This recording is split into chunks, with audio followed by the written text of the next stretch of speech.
Hello बच्चों, आज मैं संस्कृत भारती भाग 2 का लेसन 6 लेकर उपस्थित हूँ। अर्थात 5 क्लास के लिए लेसन 6 है, जिसका शीर्षक है विशेषण। तो बच्चों, विशेषण किसे कहते हैं? आपको जो शब्द संज्ञा सर्वनाम की विशेषता बताता है उसे हम विशेषण कहते हैं।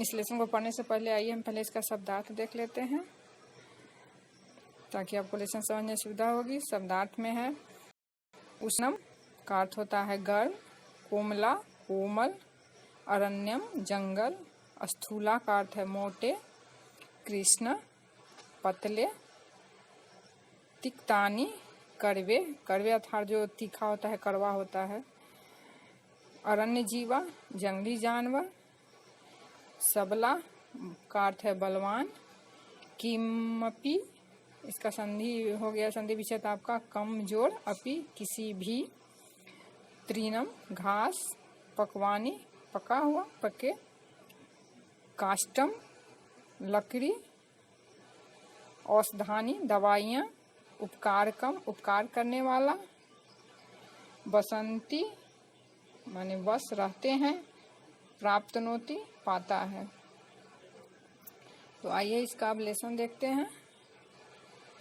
तो विशेषण, जो शब्द संज्ञा अथवा सर्वनाम की विशेषता बताता है वह विशेषण यानी अर्थात एडजेक्टिव कहलाता है।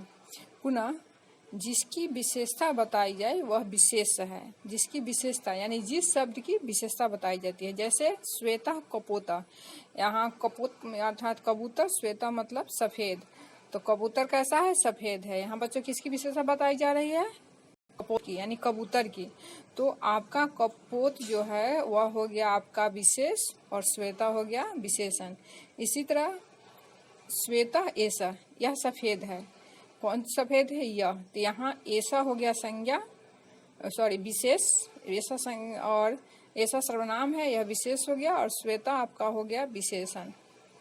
यहाँ कपोता और संज्ञा और ऐसा सर्वनाम विशेष है, और इसकी विशेषता बताने वाला शब्द श्वेत विशेषण है।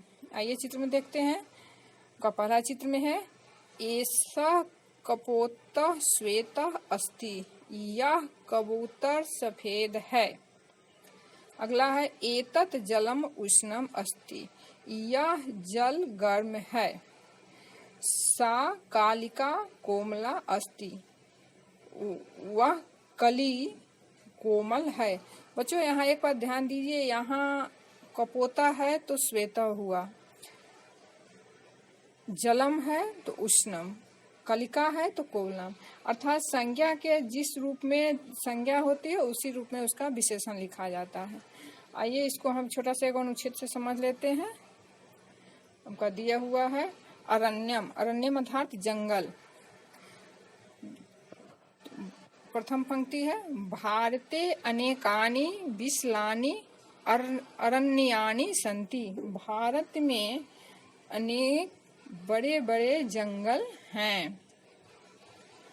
तत्र स्थूला कृशा च वृक्षा तिष्ठन्ति, वहाँ मोटे और पतले अनेक वृक्ष हैं। तिक्तानि मधुरानी च फलानी फलंती, तिक्तानी यानी कड़वा, कड़वा और मधुरानी मीठा, कड़वे और मधुर फल फलते हैं। सुरभितानि पुष्पानि च विकसन्ति, सुंदर खुशबूदार अनेक फूल खिलते हैं। विविधा अरण्य जीवा अरण्य बसंती, विविधा अनेकों जंगली अरण्य जीवा जंगली जानवर, अनेक जंगली जानवर अरण्य जंगल में बसंती रहते हैं। सबला यानी मजबूत, जीवा जीव, दुर्बलान कमजोर, जीवान खादंती, सबला जीवा दुर्बलान जीवान खादंती, बलवान जीव कमजोर जीव को खा जाते हैं। किंतु विशाला गजा किम अपि जीवम न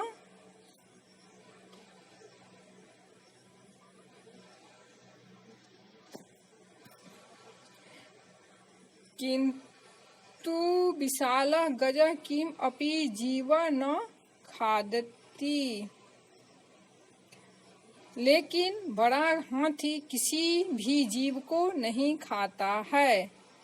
सः तृणं फलं च खादति, वह घास और फल को खाता है।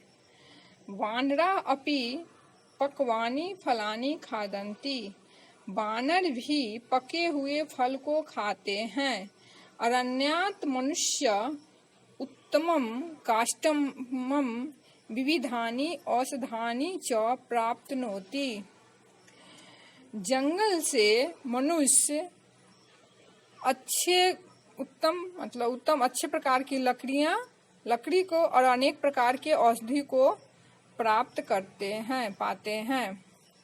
अतः अरण्यम अतीव उपकारकम अस्ति, इसलिए जंगल उपकार करने वाला है। शब्दार्थ दे चुके हैं बच्चे, अब आइए पढ़े और समझे देखें। आपको यहाँ समझाए हुए है कि विशेषण के लिंग विभक्ति और वचन उसके विशेष के लिंग विभक्ति और वचन के अनुसार होते हैं। जैसे बच्चों, यदि आपका पुल्लिंग है तो आपका विशेषण ही पुल्लिंग में होगा, प्रथम विभक्ति है तो प्रथम विभक्ति में, एक वचन में है तो एक वचन में, यदि स्त्रीलिंग है तो स्त्रीलिंग में द्वितीय विभक्ति है और द्विवचन है तो उसमें होगा। इस तरह से यदि आपका नपुंसक लिंग है तो उसमें आपका विशेषण होगा। मैं जो जिस तरह रहेगा वैसे ही विशेषण होगा।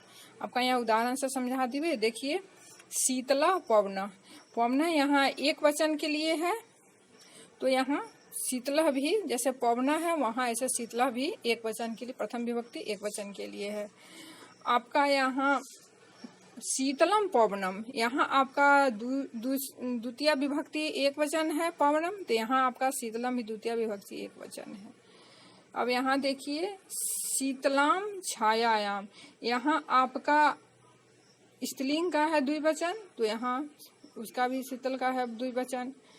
यहाँ शीतलम जलम, यहाँ जलम एक वचन है, नपुंसक लिंग का प्रथम विभक्ति एक वचन है तो यहाँ शीतलम भी है एक वचन में। तो इस तरह से आप देखें, जैसे संज्ञा का जिस तरह से लिंग विभक्ति वचन होता है उसी तरह से विशेषण का भी लिंग विभक्ति और वचन होता है। आगे देखिए, संख्या बताने वाले शब्द संख्यावाचक विशेषण कहलाते हैं।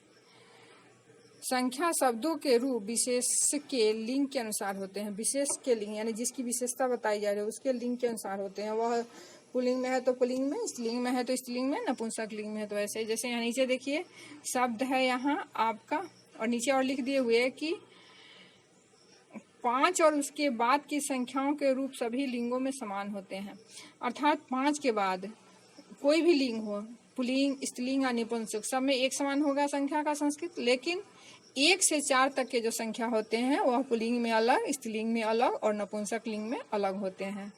जैसे आइए यहाँ देखते हैं, 1 का है पुल्लिंग, स्त्रीलिंग और नपुंसक लिंग तीनों के लिए बता रहा है। तो 1 का पुल्लिंग में एक, स्त्रीलिंग में एका और नपुंसक लिंग में एकम। 2 के लिए पुल्लिंग में दो, स्त्रीलिंग में द्वे और नपुंसक लिंग में भी द्वे। 3 के लिए त्रि मतलब 3 के लिए पुल्लिंग में त्रय, स्त्रीलिंग में द्वे और नपुंसक लिंग में भी द्वे है। 3 के लिए पुल्लिंग में त्रय, स्त्रीलिंग में त्रिशा और नपुंसक लिंग में त्रीणि। 4 के लिए चतुरा, 4 के लिए पुल्लिंग में चत्वारा, स्त्रीलिंग में चतसा और नपुंसक लिंग में चतुर्वाणी। लेकिन यहाँ पंचम यानी 5 के लिए पुल्लिंग में भी पंच, स्त्रीलिंग में भी पंच और नपुंसक लिंग में भी पंच। तो यहाँ आप देख लिए 1 से 4 तक ही अंतर रहता है, तो आप 1 से 5 तक इसको याद कर लेंगे। 4 तक अलग अलग है और 5 से लेकर के जितनी भी संख्या रहेगी सब में एक समान। तो इसको फिर से देखते हैं, एक छात्रा एक छात्र, एका छात्रा एक छात्रा, एकम फलम एक फल, 2 कर्णो 2 कान, द्वे शाखे 2 शाखा, द्वे नयन 2 नेत्र, त्रयः देवा 3 देवता, त्रिशा शिक्षिका 3 शिक्षिका, त्रीणि नगराणि 3 गांव। चत्वारः वेद 4 वेद। चतुर्षा गायिका 4 गायिका। चत्वारि मित्राणि 4 मित्र। पंच अश्वा 5 घोड़े।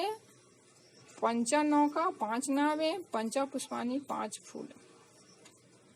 तो बच्चों आप लोग इसको अच्छे से पढ़ लेंगे, इसका शब्दार्थ लिख करके याद कर लेंगे। और यहाँ जो आपका रनने वाला अनुच्छेद है इसको आप लोग कॉपी में लिख करके इसका प्रत्येक लाइन का उसके नीचे हिंदी लिख लेंगे, फेयर कॉपी में उसको तैयार रखेंगे। जहाँ दिक्कत होगी पूछ लेंगे। फिर प्रश्नोत्तर के साथ मिलेंगे अगले वीडियो में। धन्यवाद।